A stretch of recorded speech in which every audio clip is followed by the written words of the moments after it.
Bonjour à tous, ça y est, on a conjuré le signe indien, j'ai redonné enfin le tiercé. Je remonte à 50% de réussite au tiercé depuis le 1er septembre.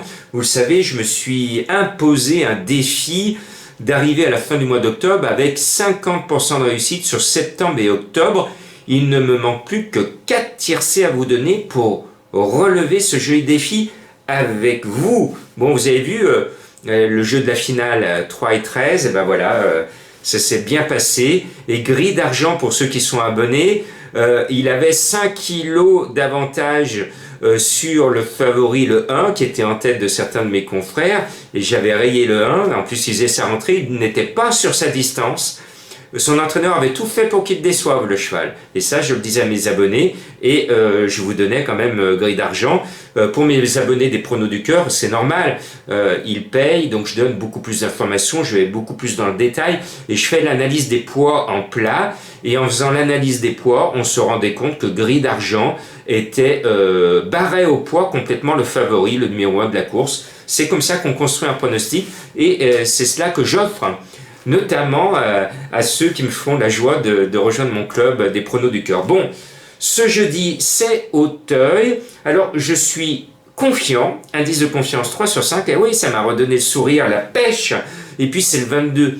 Le 22, c'est un nombre très favorable pour moi. Je donne très souvent le 22 parce que c'est le jour de ma rencontre avec la fameuse Madame Colombo. Donc, le 22, ça me réussit tout le temps. Donc là, on tient deux bons chevaux qui sont à mon sens au-dessus du lot. Alors comme Zurikin vient de bien gagner son quintet référence, je mets le poule-leader actuel, il n'a fini que deuxième cette année, il en a marre. C'est un François Nicole, et vous le savez pour ceux qui me suivent depuis longtemps, j'ai pris la malheureuse habitude de toujours mettre les Nicole en tête de ma sélection. Eh bien, je confirme mon entêtement, je mets le 5 Beccarimbo, il mérite sa course, et puis Zuliani est dans la course à la cravache d'or, il est en tête, autant dire qu'une nouvelle victoire lui fera du bien pour décrocher le précieux trophée, une cravache d'or dans la carrière d'un jockey, c'est très très important. Et comme on est en obstacle, je voulais saluer un cheval que l'on a tous aimé, Al Capone 2, qui vient de disparaître ce matin. Je lui rends un grand coup de chapeau, c'était un cheval magnifique, et surtout un grand coup de chapeau à son entraîneur Bernard Secli. Bernard Secli qui était le plus sympathique des entraîneurs, qui était l'un des rares entraîneurs qui disaient la vérité aux journalistes et qui par voie de conséquence disait la vérité aux turfistes qui le faisaient vivre. Bernard Secli était un homme qui était très aimable, très sympathique, très abordable, et quand son cheval avait une chance, il le disait, il ne le cachait pas. Voilà. Certains se reconnaîtront dans ce propos ironique. Voilà. Chut. Voilà. Bon, 5-2 avec Zurikin. Zurikin qui ne va pas tarder à quitter la France, puisque on l'envisage maintenant plutôt en Angleterre. Il peut regagner, hein. Alors vous pouvez faire 5-2, 2-5, à vous de choisir. En tout cas, c'est les deux chevaux de la course. Et de très très loin, je suis beaucoup plus chaud que mes confrères, hein. 2-5 ou 5-2, ça ne sortira pas de cela pour le jumelé gagnant, normalement. Et puis, je rajoute le 6 Béton Gamery, je fais coucou à Sylvie qui porte ce nom et que je connais bien, qui a partagé les bancs d'école avec moi, donc je suis obligé de mettre son cheval qui porte son nom. Béton vient de se révéler dans un quintet, et tous les feux sont au vert. Il y a deux chaillés, ils m'ont cassé souvent la baraque, hein. Donc je me fais pas voir deux fois, puis c'est quand même le préféré des deux. Je mets ce numéro 6 assez haut dans ma sélection. Et puis je voudrais tirer les oreilles au jockey Philippe Ron, en selle la dernière fois sur le 14 Hayes, qui était le gros favori. Et je l'avais dit après la course, j'avais dit, mais qu'est-ce qu'il a fait le jockey? Alors le cheval doit attendre, je veux bien qu'il attende, mais le jockey s'est endormi complètement pendant le parcours, et résultat, il a attendu de trop loin, et il y avait un célèbre entraîneur qui disait, on rend du poids, mais on ne rend pas de la distance.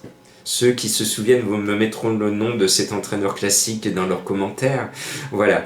Donc je voudrais dire à M. Philippe Ron, qu'il se rappelle bien que l'on peut rendre du poids, mais pas de la distance, et que cette fois, s'il vous plaît, Monsieur Philipperon, ne vous endormez pas. Prenez du café. Moi, quand j'ai beaucoup travaillé, et là aussi, je suis revenu du terrain, j'étais un peu assommé, j'ai pris un bon café. Vous voyez, j'ai la frite maintenant. Alors, Monsieur Philipperon, avant le quintet, vous nous prenez un bon café. Voilà, c'est un petit remède, un remède de cheval. Et puis, Hayet, normalement, il va gagner son tiercé.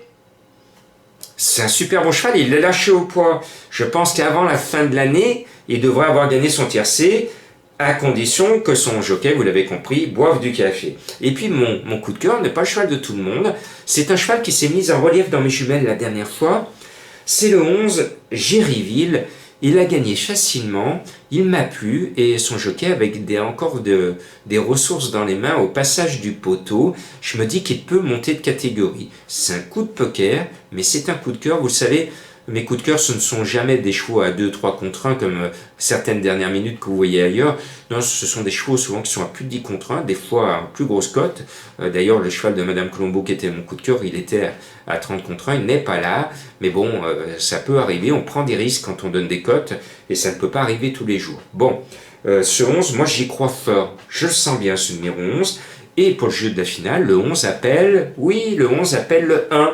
Mamartre qui m'a donné raison récemment dans un quintet référence, elle est toute bonne. Le seul défaut qu'elle a, c'est qu'elle a 70 kg, c'est une femelle contre les mâles, et à cet âge-là, rendre du poids à des mâles, c'est pas facile. Surtout que certains coquins n'ont pas montré leur vraie valeur aux yeux du handicapeur, et ils font ce que l'on appelle, on joue à cache-cache avec le handicapeur, alors qu'elle, elle est honnête, elle a montré sa valeur, et elle la répète, et elle mérite, sur ses valeurs et sur son honnêteté, de finir encore une fois dans le quintet.